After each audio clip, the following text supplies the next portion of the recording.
Kan kembali ke tadi, kalau orang alim tidak mau izharul ilmi, fa'alaihi la'natullahi wal malaikati wan nasi asma'in.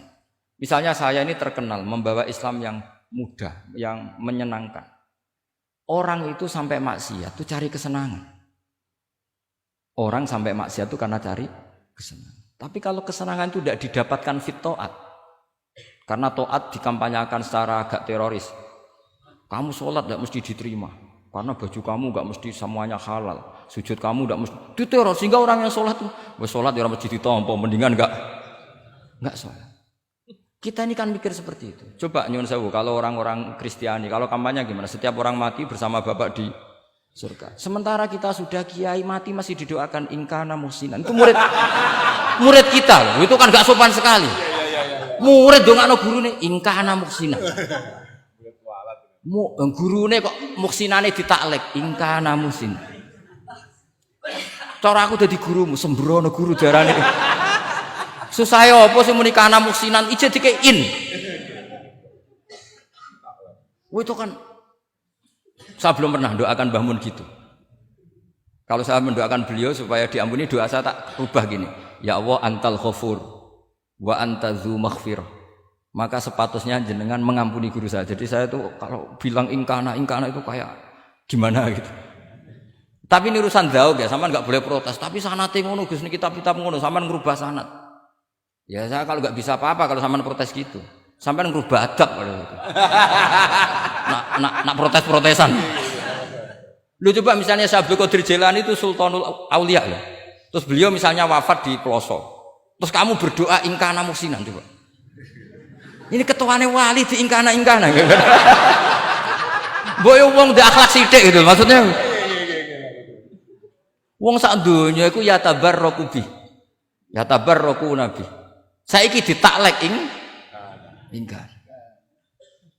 Saya tuh belum pernah doain guru-guru dengan meskipun saya tahu itu doa yang karena pilihannya gini. Misalnya sampean protes, Gus wong sanate ngono. Jangan-jangan mancen apalam mau ikut tok.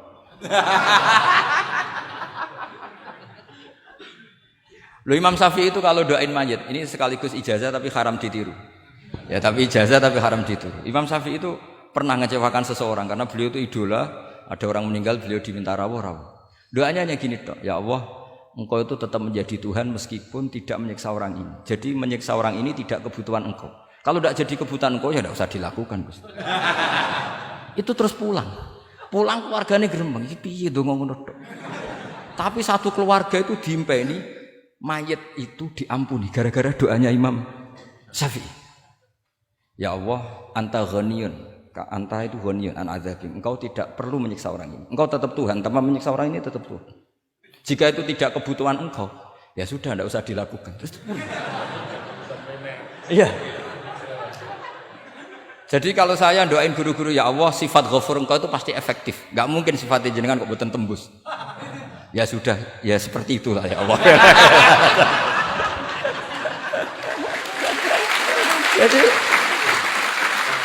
Jadi itu urusan daun, sampean nggak boleh protes. Gus Pak kok ngawur istiadat itu bukan ngawur, saya ini orang waras. Punya rasa takzim sama guru sama para wali. Sementara kamu yang berdasar sanad tadi, jangan-jangan menghafalan kamu hanya itu. Ayo milih mana? Saya bukan bikin ajaran baru, ndak, ini cerita rasa. Cerita apa? Rasa. Dan itu di hadis-hadis gitu. Nabi itu kalau manja sama Allah gitu. Kalau ada orang salah terus kemudian diadzab, kata Nabi, anta akram min ayu adzibahu marrotain. Ini di dunia sudah pernah engkau beri sanksi ya Allah. Anta akram min ayu adzibahu marrotain. Tapi kalau belum disiksa kemudian dia aman-aman saja di dunia, engkau itu akram, engkau sudah mulia, gak pantas sudah menyelamatkan di dunia, kemudian jenengan dendam di akhirat masih. Jadi masih nyiksa lagi. Itu Nabi itu kalau sedang manja dengan Allah itu akhirnya ya baik semua gitu. Lah saya jenis ulama yang partai itu. Partai itu lah kira-kira seperti itu. Jadi gampang itu. Ya jadi ini relax saja, ini monggo nih tadi sesuai janji saya hanya 10 menit dari sekarang. Saya juga mungkin saya nanti tetap pulang karena saya besok ngajar di setainya Gus Yofur. Mungkin saya itu sudah janji sama istri saya Setelah Yai wafat paling saya ini dibully pernah sepuh itu 2 tahun. Semoga setelah 2 tahun saya naik lebih sepuh. Pakai dalil-dalil yang agak-agak angkuh tadi karena terpaksa. Jadi sekarang ngalah 2 tahun. Setelah itu saya pakai sanad yang saya sepuh gitu. Supaya enggak digekongkonan terus gitu. Tapi saya tidak tahu tingkat adab saya sampai berapa tahun saya tidak tahu gitu. Tapi saya mohon sama yang Musayyid Fathul Wahab, ilmu itu dianalisis secara cerdas, ceria dan mudah. Saya dulu itu ya iskal sama hadisnya Nabi kullu ummati mu'afan illal mujahirin. Semua umatku dimaafkan asal ketika dosa itu enggak cerita kalau dosa. Saya dulu jenggat. Orang dosa cerita dosa itu kan kesannya jujur baik gitu. Tapi setelah saya pikir-pikir itu bener Kanjeng Nabi.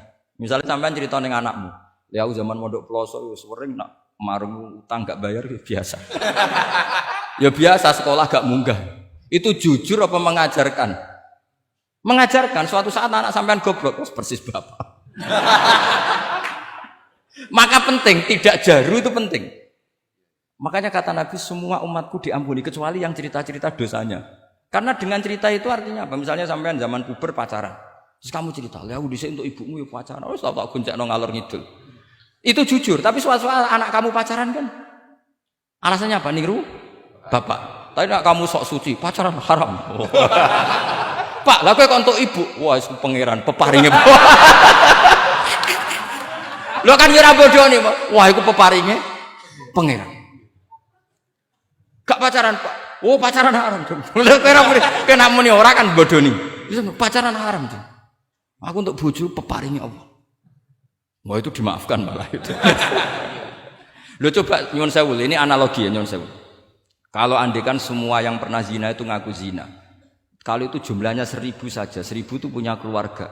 Satu orang minimal punya keluarga 10. Akan dipakai justifikasi kalau suatu saat zina berdasar pernah Pak D-nya atau Pak L-nya. Iya enggak? Tapi kalau semuanya enggak ngaku dan semuanya nyuwun sewu sok suci. Wanteng ning masjid, sak wiridan nangis. Wah anak putune kok, wah mbahku khusuk kuat. Padahal nangisnya perkara nyesal tahu mau. Tapi artinya apa? Konsep yang dikatakan Rasulullah SAW itu kan luar biasa. Kullu ummati mu'afan illal mujahirin. Karena dengan jihar, memang di situ masdarnya kok jadi jihar. Jadi bukan ijhar tapi jihar. Jadi memang bahasa Arab itu agak unik. Misalnya di nahwu itu masdar itu kalam. Kalam berarti sulasi mujarrad. Tapi fiilnya enggak kelaku. Kalimah yaklimu kalaman itu enggak melaku. Sing melaku lam yatakallam. Tapi padahal masdarnya kalam. Jadi suara sama raya aku pengalaman. Masalah lugat itu pengalaman sekali. Jadi memang bahasa Arab itu lucu. Apalagi lafadz bagho malah paling kasus dalam bab yungqolu. Bagho maknane lacut. Bareng melok wazan imbagho. Yang bagi sayukjo. Iku piye? Biasanya makna sulasi mujarrad sama mazid kan enggak beda-beda jauh. Barang kena bagho tuntas. Bagho dadi yang bagi. Nang takok, yang bagi sulasi mujarrad apa? Bagho, Pak. Bagho maknane apa? Jadi tiang-tiang lacut, Pak. Mergo wis bingung gurune ben nerangno bingung. Daripada bingung wis jare tiang-tiang maknane lacut. Kayak laisa ku fi'il mandi, mudhari endi? Ora ono mudhari. Mandi kok ora ono mudhari? Ya mandi wae ora usah mudhari.